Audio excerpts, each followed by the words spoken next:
My name's Noah, and I'm an alcoholic. Welcome to the stream. And my name's Gabe. The end. Okay.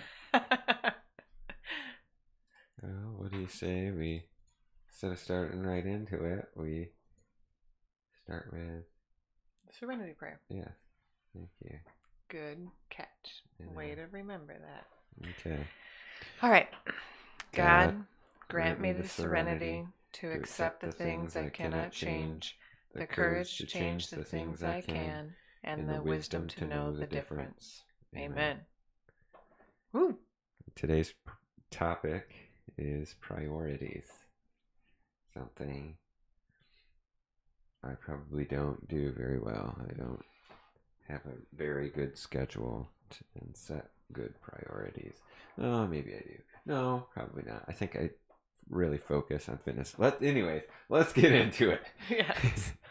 Sorry, I'm already getting into it. See, I don't got my priorities straight. Let's see what the reading has to Right. say. Okay.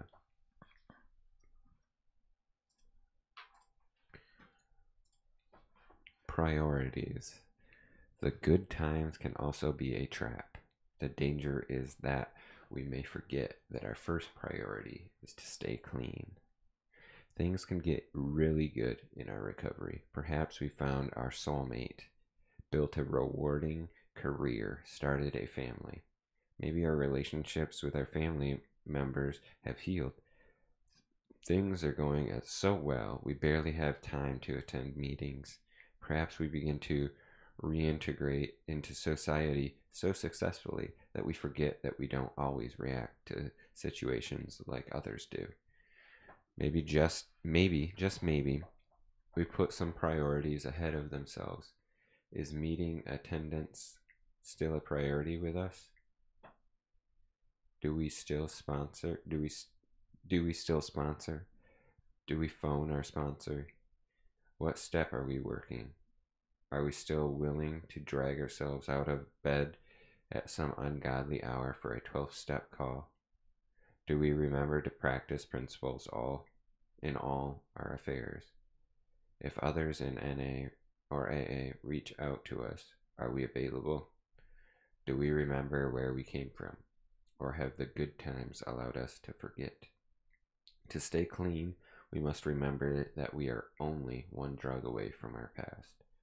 We stay grateful for the good times, but we don't let them divert us from our continuing recovery in AA or NA.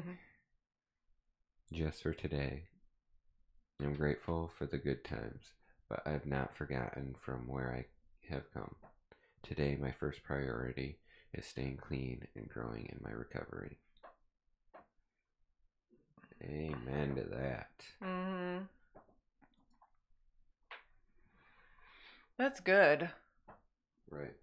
I mean, I think, I agree. we're kind of like new to recovery. I mean, 8 months is, Yeah. it's good and it's so much, and Mhm. yet a lot of it still feels new Yeah. and fresh. So when it talks about, having all these successes and a wonderful life and reintegrating into society and etc., I don't feel like we're there. Mm-hmm. I think I can still relate to the concept of priorities because um, achieving those things, I think, can easily come into conflict with recovery. Um, and I think when that happens for me, that's like, a place where I feel really uncomfortable and am in danger of like relapse behaviors, which for me are more like um, Shopping. shopping, obsessive thinking, compulsive working, or Mm. like project creating or Yeah. drama creating. Okay. Um, Doing things to create more than what's needed. mhm. Right, right. Kind of, yeah, like filling up the the bucket of my time in efforts to create success or comfort or things that we're working towards, and pushing recovery to a smaller portion of my life. And I think that's just a quick way to go to a bad place. Mm-hmm. That when my recovery is top priority, I mean, next to my higher power and my family, um, other things seem to fall into place. But it's very hard not to, when we're, trying to start new things, this recovery, meeting, our business, um, travel, a family. I mean, it's really easy to just want to take those reins Mm. and say, I need an action plan. I'm going to make this happen. Yeah. Um, yeah. And that's kind of the opposite of like step 1, 2, 3, like trusting our Right. higher power Mm-hmm. that, you know, he asks us to stay sober. He asks us to love one another. He doesn't ask us to go out and do 1,000 tasks in one day to attain financial or material success. I don't even think that's a priority to him. Mm-hmm. Our heart condition, our soul condition is kind of his top priority, Mm-hmm. and it should be mine too. And it is, when I'm in a good place. But that's hard to stay there. There's a lot of distractions Mm-hmm. and temptations out there to Definitely. pull us away. Do you think this stream definitely helps you and puts you like makes you feel like you're kind of giving back? Hmm. I definitely do. I see our stream as kind of a carrying the message, step 12 type activity. I Right. mean, I'm While still doing the steps. well, right. I'm only I on think step 6. this is good for people Hmm. to see, Hmm. to maybe see the change. Hmm. To see us in the middle. Yeah. Yeah. Right. That we're not, 5 years sober, having gone through the steps 3 times and Right. sponsored, 24 sponsees successfully. We're not there, not at all. Our life has, made a big right turn, a big transition, and we're trying to build. This is what life is when you're new to recovery. And I mean, I don't deny that we're blessed. I know that a lot of Mm-hmm. people are at this point, you know, much worse, loss of jobs, loss of family, a lot of loss. Yeah. Um, so we're very blessed that we've come through this with each other, with our family intact. We have a home to live in, we have vehicles to drive. Um, it's not all perfect and without struggles, but I am very grateful and very blessed, and I try to keep that also kind of as a top priority, recognizing what I already have and how far we've already come. Mm. Yeah. How do you feel about priorities, or like the priority of your recovery being like number one? He was number one.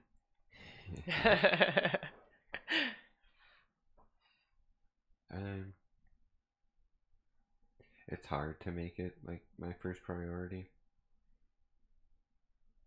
especially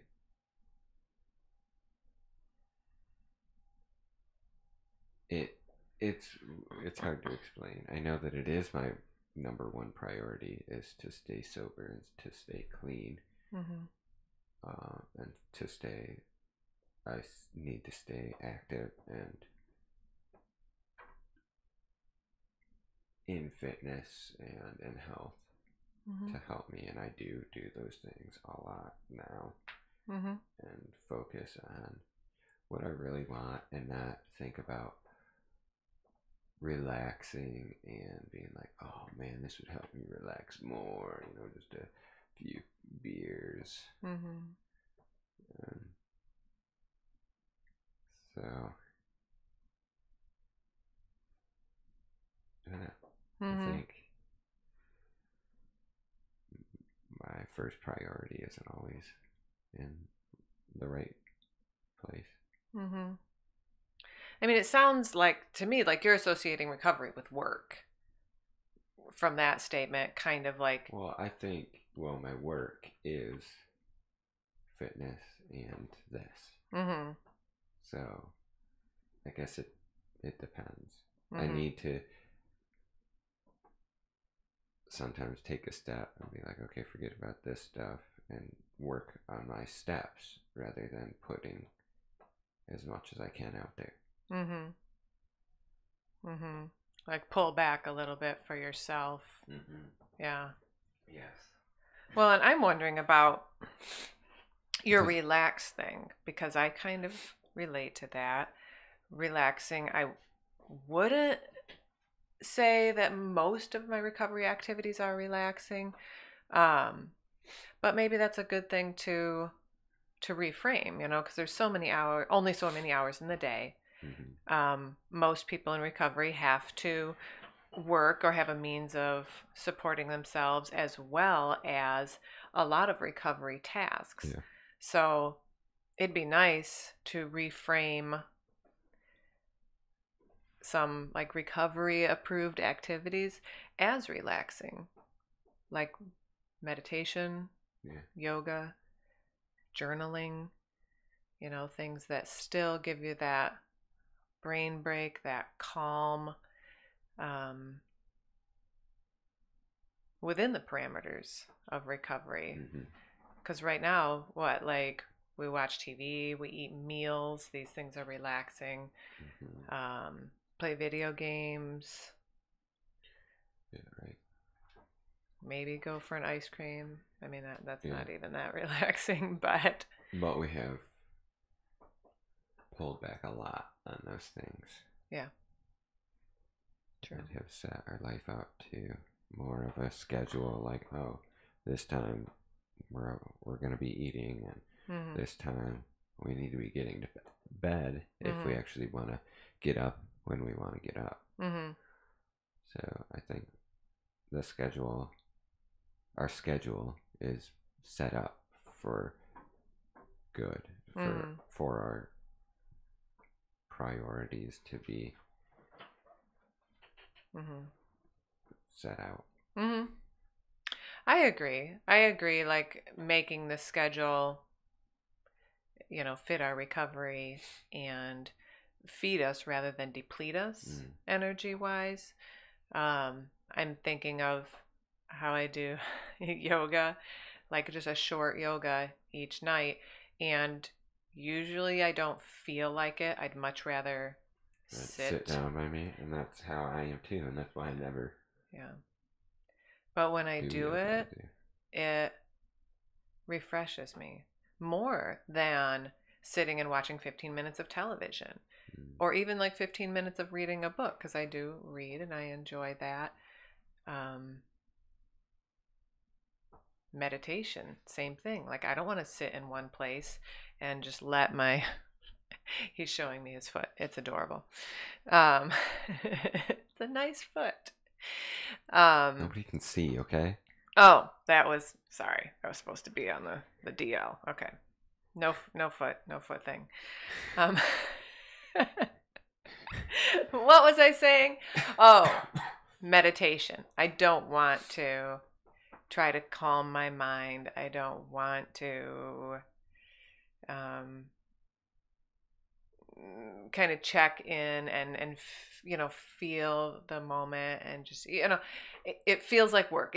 I think it's going to be work, and then when I do it, it's so refreshing. It fills my tank in a way that like sitting in bed eating a bowl of cereal does not, which is weird, I guess. But that's my tangent on relaxation. So if anybody has relaxation ideas that are, based around recovery and even like beneficial to recovery, I would love to hear about them. Mm-hmm. But I know I like took that off on like a left turn. Yes, you did. I did. So you were talking about priorities and how you think you do some prioritizing that's new, different, better. But anything? I mean, anything else to that? I mean, do you have that sense of like, to me, this is kind of saying, and, I'm not like the alcoholic, so, I can't exactly like think or speak for you. But what it's saying to me is basically without your recovery, none of this other stuff matters.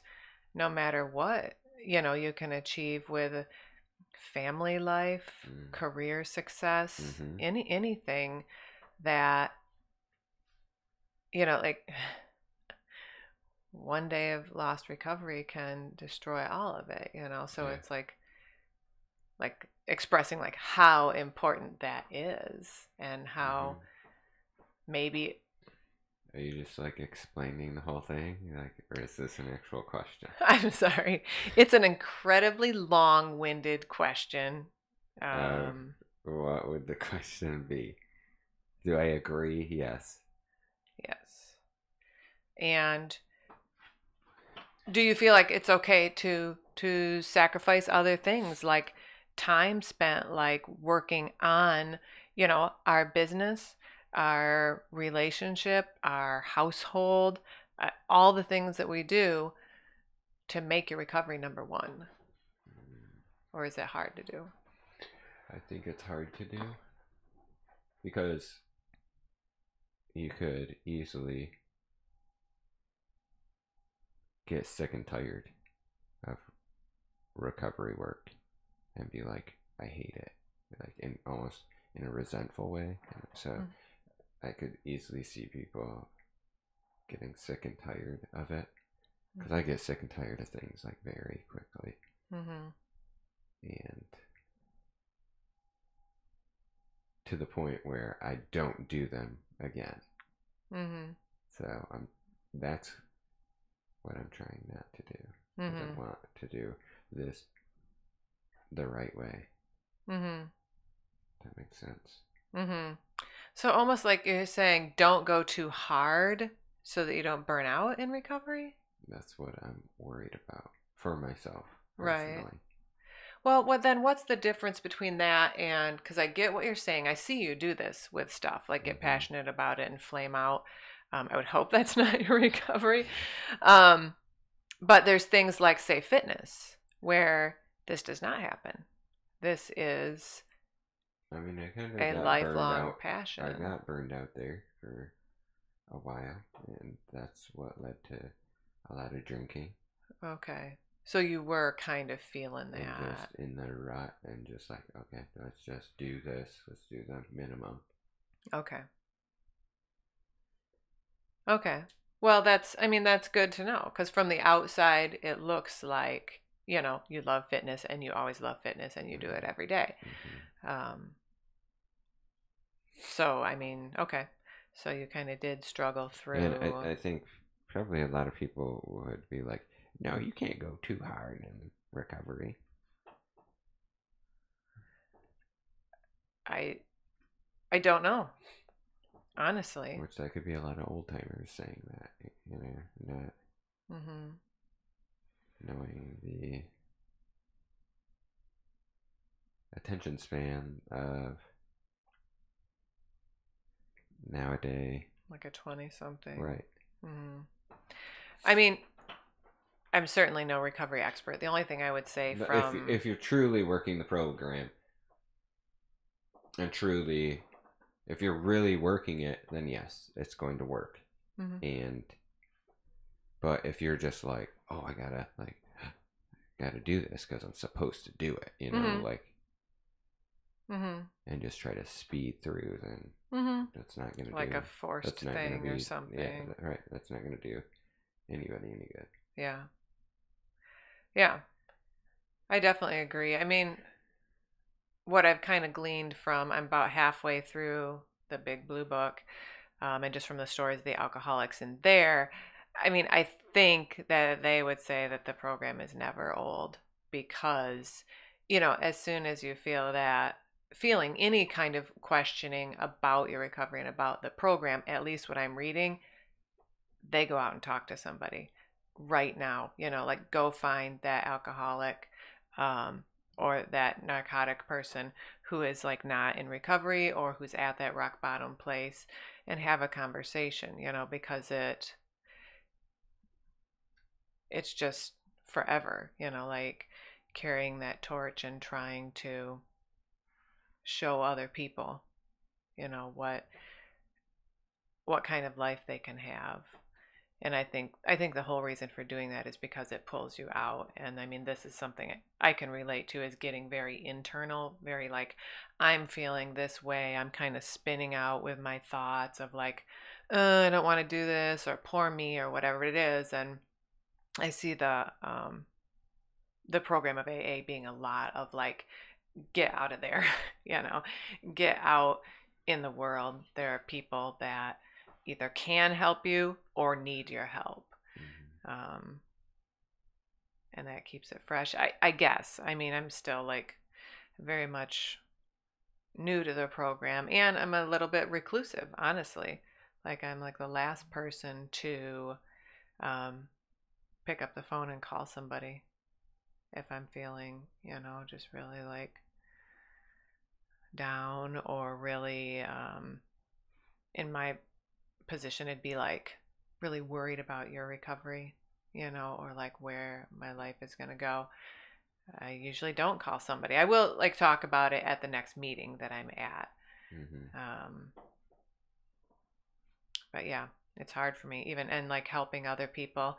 I will, in like forced scenarios where I've signed up for something and I can't get out of it, I will listen to other people's stories and help if I can.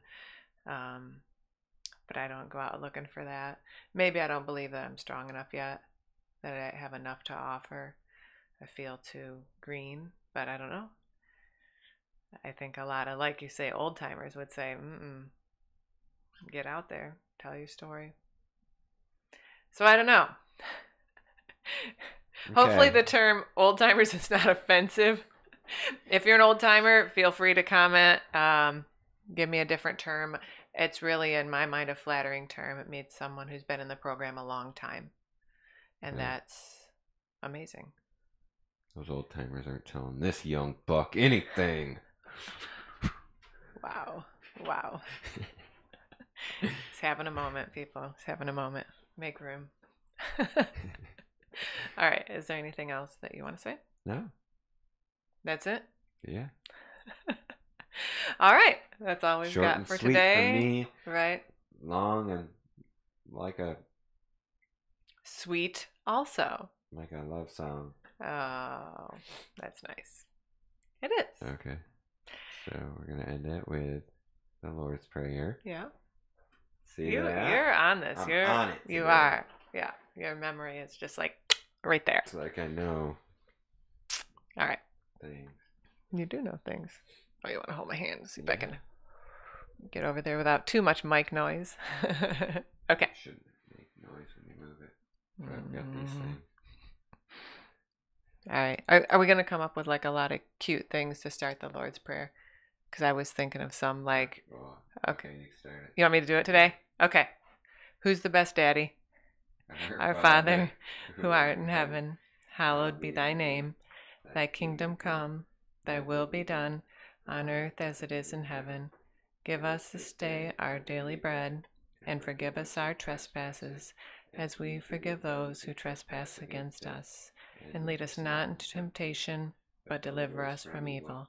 For thine is the kingdom, the power, and the glory forever. Amen. Woo! Keep coming back!